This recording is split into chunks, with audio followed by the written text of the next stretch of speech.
I took from people who I was speaking to during the election was that they understood why we'd made tough decisions, but they want to feel the difference in their lives. And that's what we are focused on resolutely as a government. So they didn't trust you, and so they voted for us. So we won the 16th safest Labour parliamentary seat. And that's because actually people are furious about the fact that you haven't delivered on smashing the gangs and stopping the boats. And hello everybody, welcome back to British Stand. We've got another reaction-based video for you today, as it was BBC Question Time last night, and it did get a bit fiery between a Reform MP and a Labour MP as they discussed which party should be worried about Reform's success in the most recent local election. So as always, guys, we'll watch, react to this debate, if you want to call it that. But as always, guys, please do hit the like button and hit the subscribe button for more British content. Let's have a watch of this. I would take two key things from the election results earlier this month. Firstly, in terms of what I should think and what my colleagues and I in government should think.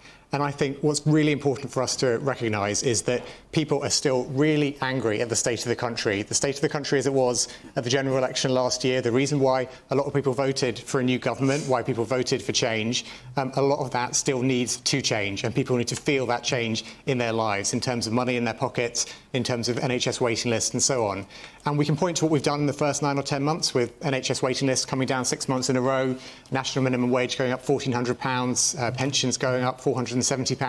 We can point to the start that we've made in terms of delivering the change, but people are really impatient to feel that. They want it more. They want to actually feel the difference in their lives. And I think that's the message that I take away from those elections, in that, we will be judged on whether we deliver. We'll be judged on whether we make people feel better off, put more money in people's pockets, keep getting NHS waiting lists down, get immigration down, and that's what we need to do in government. Talking of putting more money in people's pockets, winter fuel allowance.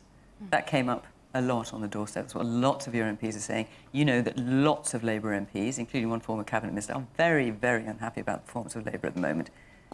Keir Starmer is saying we will go further and faster. Does that not sound like more of the same?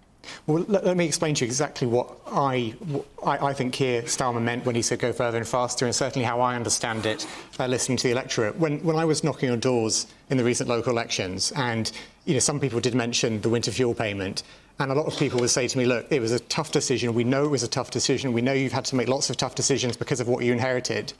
But we want to see the change which making those tough decisions enables. And when Keir Starmer talks about going further and faster, when I talk about that, when we talk about that as a government, what we mean is, look, we've had to take tough decisions, difficult decisions, because of the mess we inherited. What we need to go further and faster on is delivering the change that enables. Okay. But there's a lot of decisions we've taken which we didn't want to have to take. So basically, you're not actually listening. You're not listening to the election. The election have just rejected you. What I was saying, the message that I took from people who I was speaking to during the election was that they understood why we'd made tough decisions, but they want to feel the difference in their lives, and that's what we are focused on resolutely as a government. So they didn't trust you, and so they voted for us. So we won the 16th safest Labour parliamentary seat. And that's because actually people are furious about the fact that you haven't delivered on smashing the gangs and stopping the boats. Some 36% more illegals have come over the channel since January. You're not smashing the gangs, you're encouraging the gangs. You're not controlling legal immigration with this new Indian trade deal that's just been announced yesterday. No, which makes no change to immigration policy. That will lead to significant increase. I can't let you just say something which is totally untrue. We'll tell you what, we will get to the trade deal to give you opportunity. What we heard on the doors was people are furious about the levels of immigration, they're furious about the bills going up, and the bills are going up because of net stupid zero, which are £300 higher almost than they were at the time of the general election. Since you've jumped in, Richard, I wasn't going to come to you next, but since you have jumped in, this is the first time that Reform have had executive power. What are you going to do with it? We're going to save money. We're going to audit the finances in these councils, open the books. Which will cost you money, obviously, to do that. No, because we've got great councillors who will do that work. I was in Lincoln yesterday with my 44 county councillors there. And we've got some great skills, great finance directors. So they will go in, they will save money, they will look at the books, and then they've got to sort things out and deliver the services for better value. So what do you want to do with the money you claim you'll be able to save? Well, that is essentially... many of these councils are going bust. I mean, dozens of county councils as we speak. So what would you like to spend it on? Well, you've actually got to save money and deliver the services, procure the contracts with people better.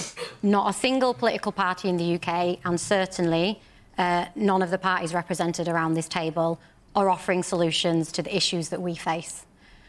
Labour. I'll get into her in a moment. But yeah, no, I just want to say with the whole Labour thing, it's always the same sort of mantra with them every single time. They're saying that they lost because of certain things. They're not moving faster for change. They're going backwards. Labour are massively going backwards, and it was always clear to see when they did get elected anyway. It's all of the decisions and all the things that they're not doing as to why people are losing faith. It's nothing to do with this going further and faster and all of these kind of things. Going further and faster for what? Stripping more benefits of people, like winter fuel payments of people and all of these things, and cutting farms. Is that what they need to do further and faster? Like, what is their plan for change? I don't know what they are planning to do. Every decision they've made has been absolutely disastrous. So I do think Tice has an excellent point there, that, you know, he's brought up none of the stuff that actually people on the doors are actually frustrated with the Labour government all about, and why they're seeking change to a new political party, that being Reform. So we'll have to see. Let's have a listen to what this girl is saying quickly. Have moved further and further away from the average working class person, you know, to a point where communities like this in Hull, like the one where I'm from in Wakefield, which would have always elected Labour representatives, particularly here in Hull, have turned to Reform. But I want to be really, really clear, because I don't think Richard Tice and I don't think Nigel Farage or Reform are the answer. Reform, and we've just heard it, are offering nothing for working people. They're offering nothing on what is a rigged economy. They're offering nothing on how we're going to tackle privatisation. In fact, what you were just saying is we'll negotiate better contracts. Nothing on the NHS. Well, nothing. Can I finish, please? Nothing on a crumbling infrastructure of transport. Nothing on wages and the crippling cost of living. Nothing on a housing crisis. All Reform stands for is a status quo politically, but with an added dose of finger pointing. But Jo, why do you think people voted for them? I'm getting onto that, but I think that there's a real issue, because it wasn't immigrants that were cutting council funding in Hull, it was politicians. It wasn't immigrants who were slashing school budgets in Hull, it was politicians, and Reform would have been doing those things too. Okay, so that girl, I don't know what she's I suppose going on in there. I know there's the jury's still out, of course, with Reform. I know there's a lot of Reform supporters here on British Stand, but they're certainly the best option at this moment in time, for sure. And they probably, you know, deserve a chance to deliver change. And they, as I said, they're probably the best vehicle to get us to where we want to be. Certainly better than Labour, certainly better than the Tories. Something new. So I don't trust any of the political parties really, but I do back Reform at this moment in time, and as I said, the jury's still out, and let's see what they're capable of doing. But they certainly seem like they've got some good ideas. We'll see in due course if that actually materialises. But guys, what's your thoughts on all of that in terms of the debate between Labour and Reform and all of these kind of things? As stated, let me know down in the comment section below. Hit the like button, hit the subscribe button, and I'll see you in the next one. Take care. Peace.